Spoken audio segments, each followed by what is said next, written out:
Startups get the party, startups get the party started. Startups get the party, startups get the party started. You want tech and tacos, tacos and tech, you know we got it, eh? Startups get the party, startups get the party started. Startups get the party, startups get the party started. Startups get the party, startups get the party started. You want tech and tacos, tacos and tech, you know we got it, eh?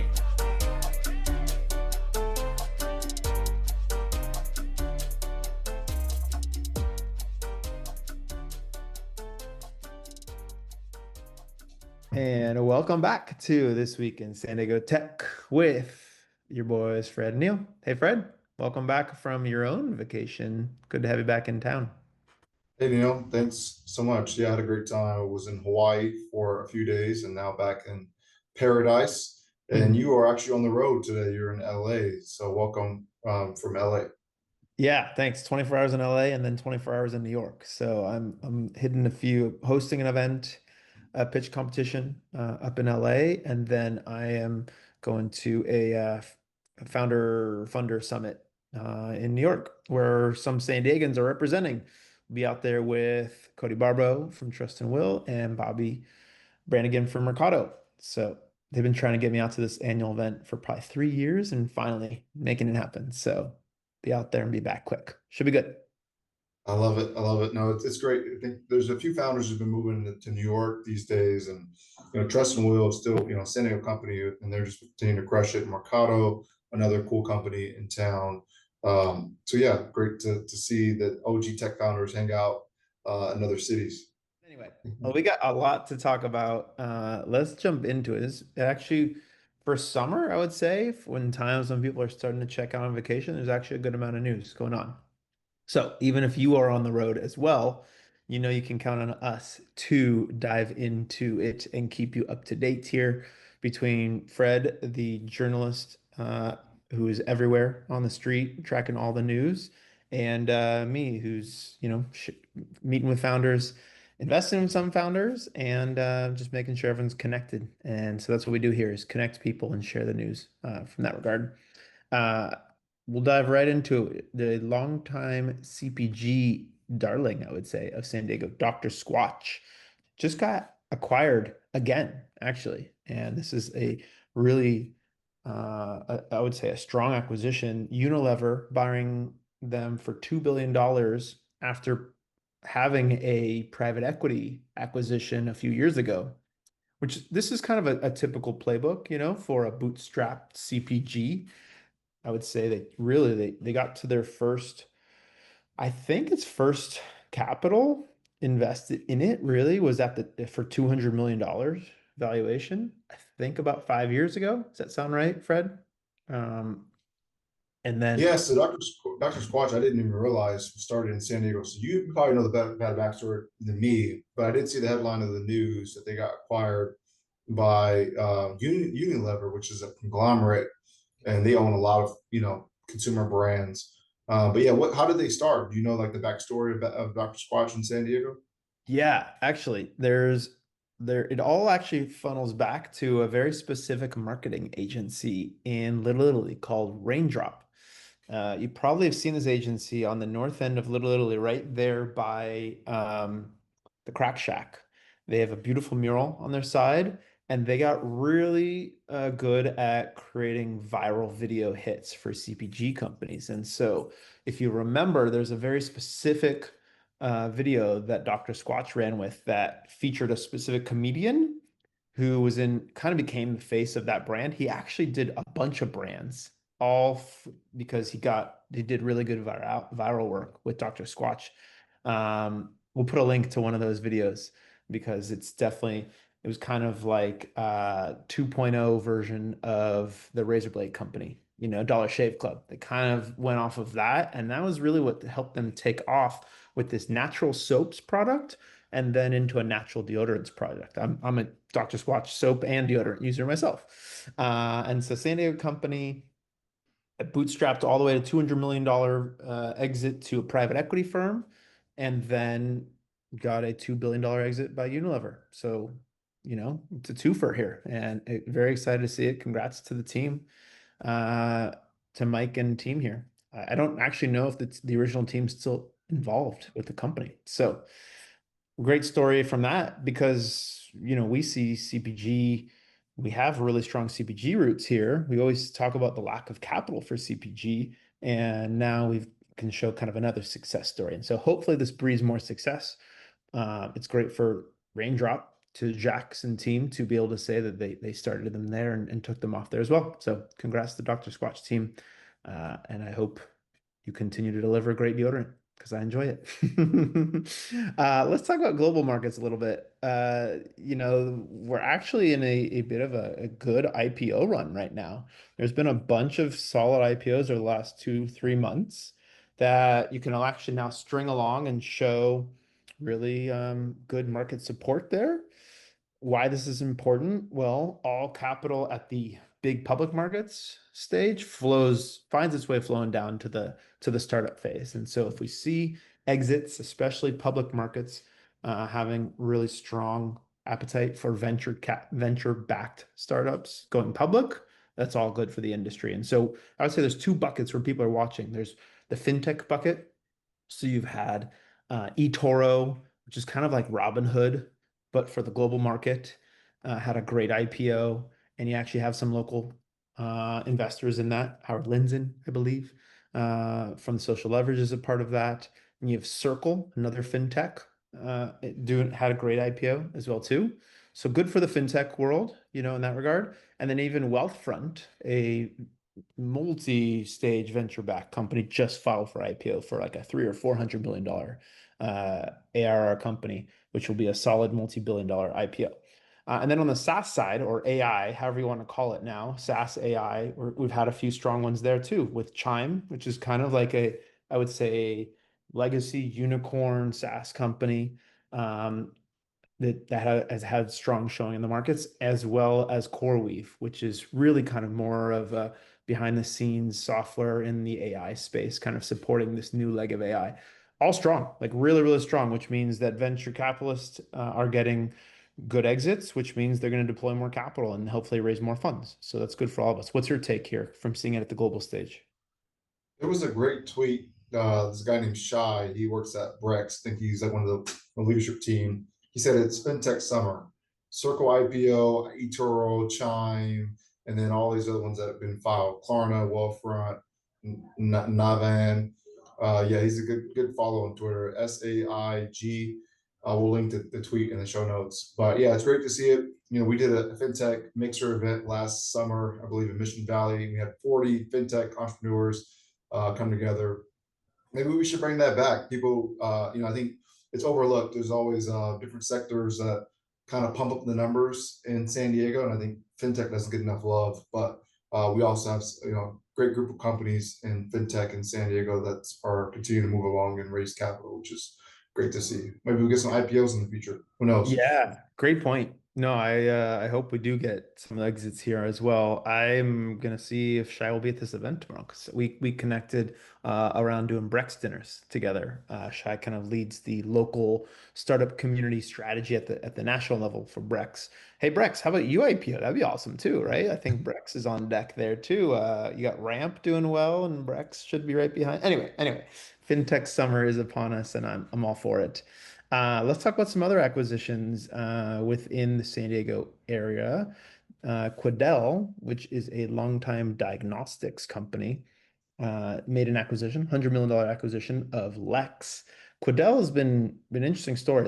One of the darlings, I would say, of San Diego from a life sciences world, but just like all the other diagnostics, got caught up a bit in the COVID, post-COVID world of everyone going all in on COVID diagnostics, and then all of a sudden, COVID diagnostics is not a market anymore. And so Quidel, you've been seeing them bounce back and buying into other areas to make sure that they're well diversified for where the market is in the post-COVID area. I know you're spending some time in life sciences. Do you have anything here from Quidel? Yeah, as you were mentioning, I was just curious, how much the stock has dropped since 2020s. I remember at their peak, they were trading at $282. As of today, it's at $28. So their stock price has definitely suffered since then. They still have approximately 6,000 employees, they're still one of the top employers in San Diego. You might have seen their logo, Quidel Ortho, at some of the Petco Park games. But yeah, it's great to see them make some acquisitions. Is trying to stay innovative and stay on top of the industry. They were the leader in COVID testing, and also a portfolio of other diagnostic products. And yeah, we'll continue to follow that company closely if there's any other news. Awesome. Yeah, great to see. You're right. I do see their logos. They've been really good at sponsoring the local sports teams in that regard. Which is you always appreciate local supporting local in that regard. Let's talk about some also in the life sciences world. We have some news in the diabetes tech space, which is that out of a local research lab, Lilly's Research Laboratories, known as Scripps Whittier Diabetes Institute in La Jolla, they had a big break specifically on long-lasting insulin. So dive into this a little bit, and give a little backstory. Let's do diabetes 101 real quick. First of all, just because there's so much actually rich history within San Diego related to diabetes care and diabetes management. I'll give some personal story here in a second as well. But the whole point of diabetes is not being able to regulate processing blood sugar, right?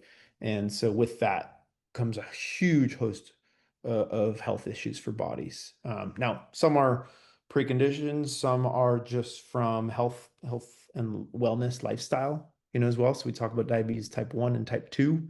Type 1 is more of like a genetic disorder, and type 2 is more of lifestyle that leads to health disorder.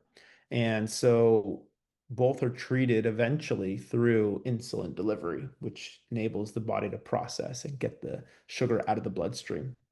And they've had at this lab a big breakthrough in terms of getting insulin delivered that just stays in the body longer, so that therefore you don't have to take it so often, and even take it, through a pill as opposed to injecting it. So these are all like really cool breakthroughs that are happening both at the academic research and then commercial level here.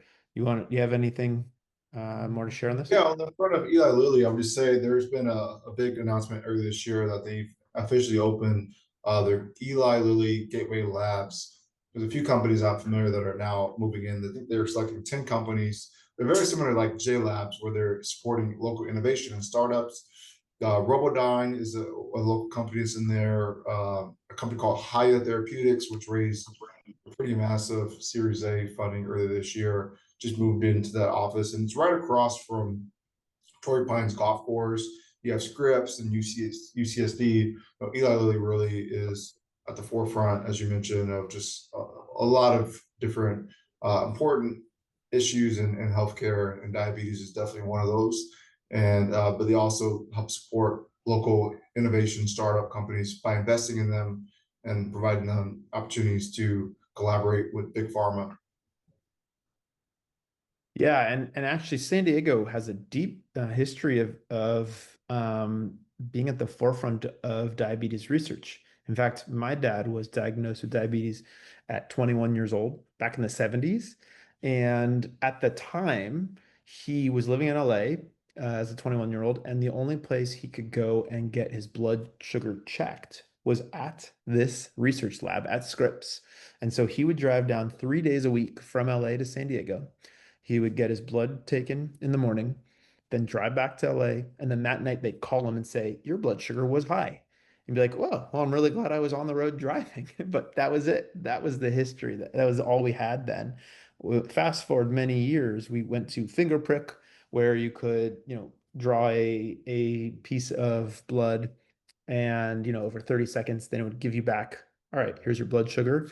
And then I was just at an event, the Best Ideas event, by Matt Hayden last week, and someone was showing me just off of sweat, you can just put your finger in, and kind of like, those blood oxygen, devices that just like they put on you to see, pretty much in that short of a period of time, no prick of the needle needed, and able to tell your blood sugar there. So it's pretty cool to see the history of where sensing has come in San Diego. We've got, some big startups at this also doing this. BioLink and obviously Dexcom as well. And then the insulin delivery side of Tandem and Insulin and other and Companion. And there's just such a cool density of talent and corporate and startup and research here on diabetes tech. So I find that interesting to me. That's why I pay attention to it. So I've invested in that area, and we'll continue to highlight, where we see that density of talent and advancement here.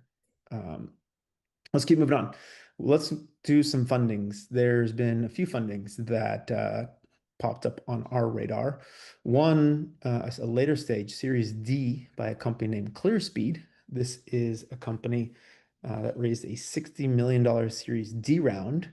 They have some history. They've been around for about 10 years, I believe, in San Diego. Started more in the dual use defense tech, kind of, I think, more cyber related, and found its way into the insurance space. And so I haven't actually kept an eye on them recently. So it was interesting and new to see this funding here. You got any backstory here on them as well? This was new to my radar, but I just saw that the CEO posted 4 hours ago. So this is breaking news. ClearSpeed just raised, pretty large, I believe it's Series D funding round. What was the amount on that? Sorry, I missed it. 60 million Series D. 60 Yep. million, which is pretty substantial. So the CEO, his name is Alex Martin. I was doing some research and found that this is actually originally developed for the U.S. Department of Defense. So I was not too surprised that this is started in San Diego, because San Diego has some of the leading military organizations right here in our backyard. And yeah, they are focused on, I think it's kind of like a voice. It's like related to like voice and risk and identification technology. And they said they've developed this to kind of build trust at scale. They've been around since 2016, so a little bit over 10 years. And yeah, I think this is a company that's new to me, and I want to kind of follow them closely now. But this is huge that they were able to raise 60 million Series D. I wonder what their game plan here is. Is it continue to grow, or do they want to get acquired by a bigger firm? What's your take here, Neal, on this story? Yeah, well, just the fact, they've raised in total now 110 million in funding, and to see that, um, that they've actually really found a real dual use path. Like, a lot of people talk about dual use, right? I'm making drones that are for the military, but they could be used elsewhere, but really you're relying entirely on your contract with the military. This seems like it's a real actual non-military commercial um, actual dual use case here. Though I would say largely their funding has come from defense tech related investors. So I would see that that's actually still strong for them. They do still have two legs firmly into military and non-military commercial. In fact, they mentioned in this round that former CIA director and General David Petraeus has invested in this round as well too, as part of a fund. So all that aims to show that I would say they're still firmly in military and defense tech and non and commercial. So I would say that's really strong, and I hope that that's an inspiration for a lot of other companies here to, diversify your customer base. And I hope we can learn from that as well at an upcoming defense tech event that we will be hosting soon. So good news there. Let's stay on the defense tech world, as we heard some news of some new funding from Firestorm, a serial defense tech founder, Dan Maggi and team, who haven't not just raised, but are building and selling actively their drone that is, one, compartmentalized and can be taken apart and easily built for whatever, as well as the manufacturing assembly line itself can be thrown into shipping containers and compartmentalized as well too. So that's their big leverage angle, is to be able to quickly deploy a drone with multi-use. And I think previously we've reported that they won $100 million Air Force contract because of that, and now they're getting some new funding here. Do you have any other information here as well? Yeah, so this was pulled by Connect. They have a San Diego funding tracker. I recommend checking that out. It was from an SEC filing. So it was a Series A round, 10 million. Firestorm hasn't officially released a press release, so this could be a larger number. But I think this was reported through this SEC that they raised 10 million. Previously, they had raised a seed round, I believe it was 12.5 million, which was led by Lockheed Martin Ventures and other prominent defense PCs. Another win. This is definitely heating up. Defense tech in San Diego is going to be a sector to watch, and Firestorm as well as Shield AI are leading the way in our city. It's great to see it. Yeah, it is great to see for sure. We'll keep you posted on events and gatherings and kind of the news around all of that. I would say Harpoon Ventures also being here helps in that regard as well too. So you've got customer, you got startups, you have enterprise, right? You've got General Atomics and Northrop building big drone, Qualcomm building kind of commercial drone platform, and then the talent that exists all in between there. So it seems to me the makings of all the pieces of an ecosystem, that's for sure. I constantly question out loud, why aren't more founders moving to San Diego to be part of that? So also something worth continuing to track there as well. Non, let's go non-tech related. There was some news. I guess they just handed out Michelin stars just this week, and another Carlsbad restaurant just won a Michelin star. So many of you have probably heard and seen Junit Jolie in the Carlsbad Village area. Well, their sister restaurant, which has only been open about a year, Lilo, just won its first Michelin star. So success begets success, I would say, in that regard. Michelin star restaurant, open another restaurant, well, crowned as well, too. So pretty cool to have them both in Carlsbad Village in North County in a very casual atmosphere, but a very serious food scene now happening right there on State Street, which is actually where we just hosted yesterday a gaming tech gathering with the city of Carlsbad. That street is like, I mean, it's just something magical about being, and I would say manufactured on purpose to build an ecosystem there of good food, good startup space. You've got Kiln, the startup space there. WB Studios has been running their studio there until recently. Lofty Coffee, also all the elements for a physical ecosystem. And that's actually why the last 3 or 4 years, Startup Week has hosted night one right there. It closed down that street and they're like literally right there. I think we even used Junit Jolie as our VIP lounge 2 years ago. So anyway, it's cool to see that. Have you gone north for the food scene, Fred? Yeah, I was just curious how many five-star restaurants there are in San Diego. There's currently five Michelin star restaurants. We have two in Carlsbad. We have one in Carmel Valley, one in Oceanside, and one in North Park. So I would just say, yeah, North County, Carlsbad is really making a name for itself for being known for good food, but also companies that are growing there. I know from my experience, at least 80% of my meetings are in North County these days, and that spans from all the way up from Solana Beach to Del Mar, and then Encinitas and Solana. It's more upwards Carlsbad, and I think it is driven by there's good food there, good schools to raise your family, and also great jobs. So yeah, kudos to them on earning that star, and hopefully first of many for that group. Hope so too. Yeah, that group has already spun out its own little like mafia, if you will. Actually, the original chef who opened with Junit Jolie has gone on to open two new restaurants. Mana in Encinitas, which I think just got a Bib Gourmand, which is kind of like one tier below, and then working on a casual fried chicken place called Chicken Shack with Tony Hawk, also in Lucadia.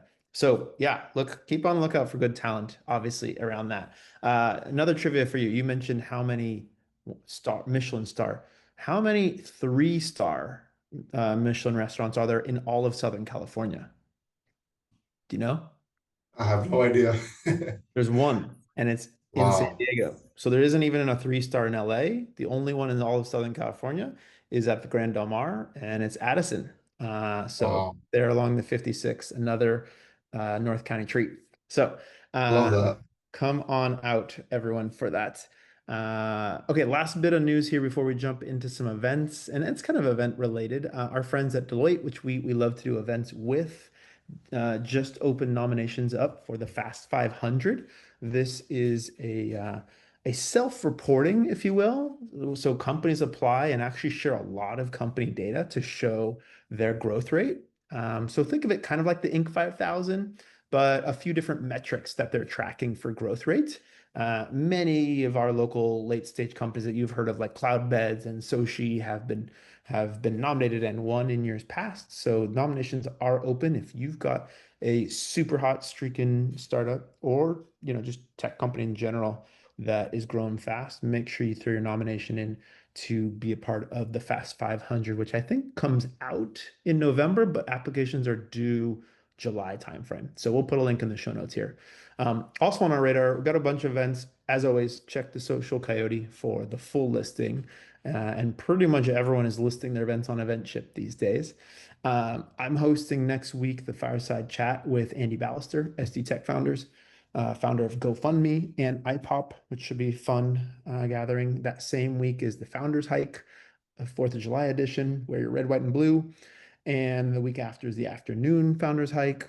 And then we've just gotten the thumbs up to do our Devin Data Night CTO Talks Healthcare Edition at Google HQ. We got the CIO of Illumina coming out.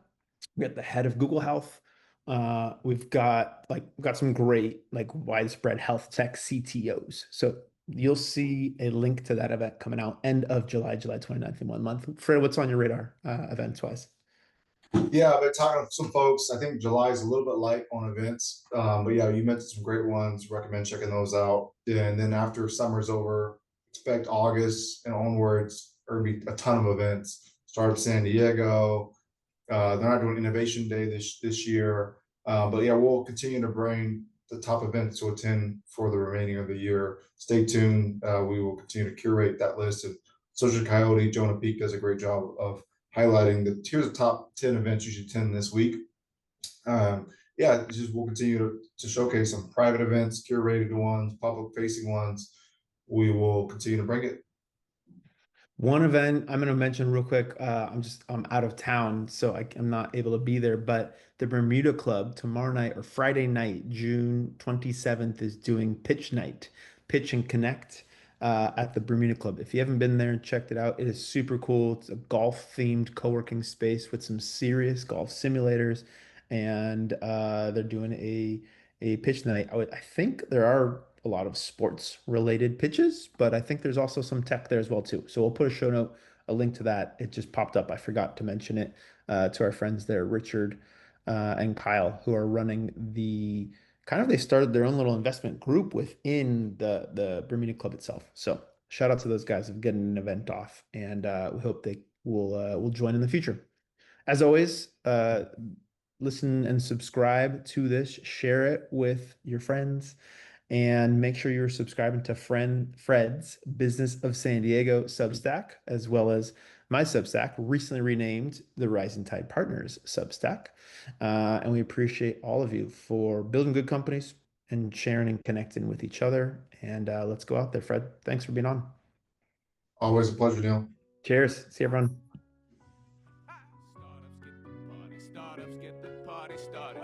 Startups get the party. Startups get the party started. You want tech and tacos, tacos and tech. You know we got tacos and tech is on smash. Border green, guacamole. Keep accountants counting beans. Contador cuentan frijoles. Founders trying to raise some queso. La vida San Diego. School of rappy, rapping fire. Tortillas round jalapenos.